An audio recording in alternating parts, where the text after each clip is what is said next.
그래서 가장 잘생기는 사람들은 이제 여자, 어린아이 치료를 하는데 굉장히 어렵고 그물 모양으로 스파이더맨처럼. 그러니까 이게 화상이랑은 좀 다르거든요.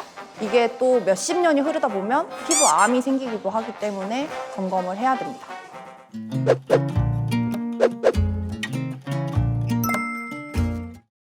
안녕하세요. 피부 쏙쏙 피부과 전문의 유혜린입니다. 혹시 피부에 스파이더맨처럼 그물 모양의 변화가 생긴다면 이것을 점검하고 당장 피부과 전문의를 찾아오셔야 합니다. 오늘 말씀드린 질환은 바로 열성 홍반이라고 하는 질환입니다. 열성 홍반은 좀 유식하게 의학적인 용어로는 에리세마 에브 이그네라고 하는데 쉽게 설명하면 피부가 익었네 해서 이그네 이렇게 외웠던 것 같아요. 저는 겨울철이 돼도 발난로를 쓴다든지 혹은 히터를 쐬지는 않거든요. 이게 사실 이 질환이 생길 수도 있고 피부 건강에는 직접적으로 열을 쬐는 행동, 따뜻한 온풍을 쬐는 행동이 되게 좋지 않아요. 오히려 피부를 건조하게 만들기 때문에. 그래서 이제 장기간에 열이 가해지면 피부가 변화를 하는 거죠, 색깔이. 근데 이게 다른 과 선생님들은 좀 생소하기 때문에 이 질환을 접하지 못하시는 것 같고 뭐 내과나 이런 데 가서 피부가 이렇게 변했다 이렇게 보여주면 뭐지? 왜 그럴까? 그래서 결국에는 다른 과를 갔다가 전전하면서 결국 피부과에 오시는 경우가 많은 것 같아요. 열성 홍반은 딱히 가려움증이나 따갑거나 이런 증상이 있다기보다는 단순하게 피부 색만 변해요. 그물 모양으로 스파이더맨처럼. 그래서 이제 미용 때문에 이제 오시는 분들이 많고 이게 딱히 심각하다고 생각하지 않으시는 경우가 많은 것 같은데 이게 원인이 보통 해결이 되지 않으면 계속 이제 발생을 하게 되고 오히려 색깔이 좀 진해진다든지 갈색빛으로 되게 되면 치료를 하는데 굉장히 어렵고 이게 또 몇십 년이 흐르다 보면 해당 부위에 편평세포암이나 혹은 피부 림프종 같은 피부암이 생기기도 하기 때문에 점검을 해야 됩니다.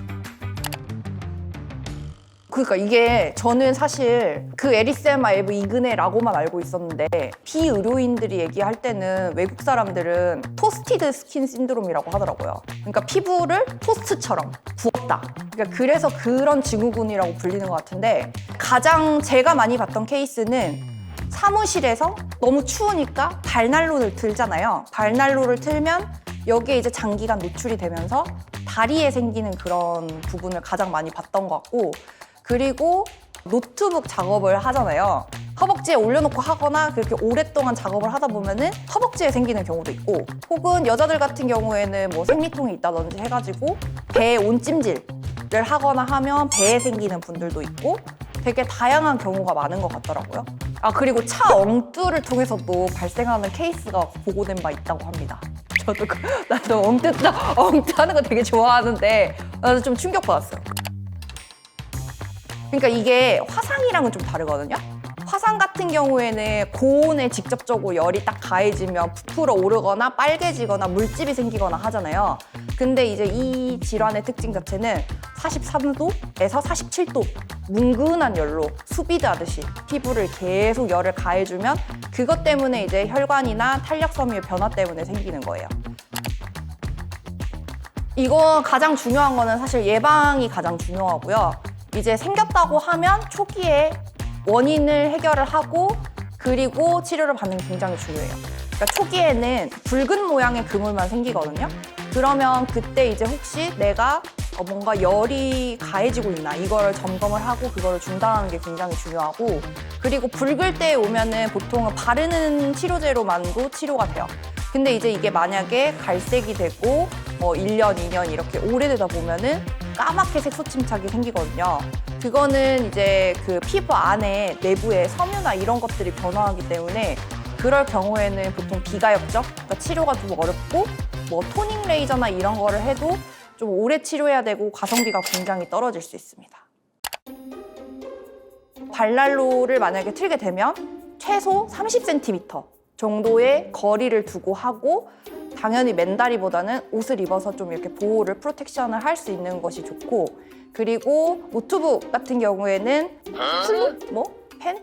패드? 그런 거 있잖아요. 그런 거를 좀 해가지고 직접적으로 맨다리에 닿지 않고 좀 열을 식힐 수 있는 그런 거를 해야 되고 이게 단순히 뭐 하루 이틀 뭐 한 2시간 막 이런 식으로 노출된다기보다는 계속 지속적으로 3-4시간을 뭐 2주 이상 뭐 이런 식으로 장기간 저온의 그런 은근한 열에서 노출이 될 때 이게 생길 수 있기 때문에 이걸 주의해야 합니다.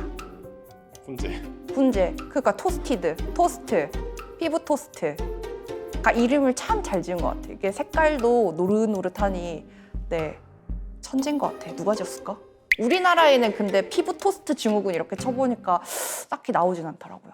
그래서 이제 결론은 피부에 혹시 그물 모양의 변화가 생겼다고 하면 이런 질환일 가능성이 있기 때문에 혹시 원인이 될 만한 열을 전도할 수 있는 그런 것들이 있는지 먼저 살피고 그리고 초기에 피부과 전문의를 내원하여서 진료를 보시는 게 좋겠습니다. 이게 지속되고 계속 장기간의 열에 노출이 되면 나중에는 돌이킬 수 없을 정도로 돈도 많이 깨지고 그리고 치료가 잘 되지 않을 수도 있고 게다가 피부암이 생길 수 있는 그런 피부 질환이기 때문에 꼭 진료 받으시길 바래요.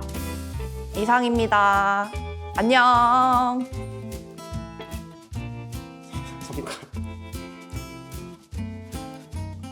아씨 짜증나. 아니 근데 진짜 부러졌다니까. 이거 놀릴 게 아니고 진짜 병원 갈 시간도 없어가지고 지금 산재여가지고.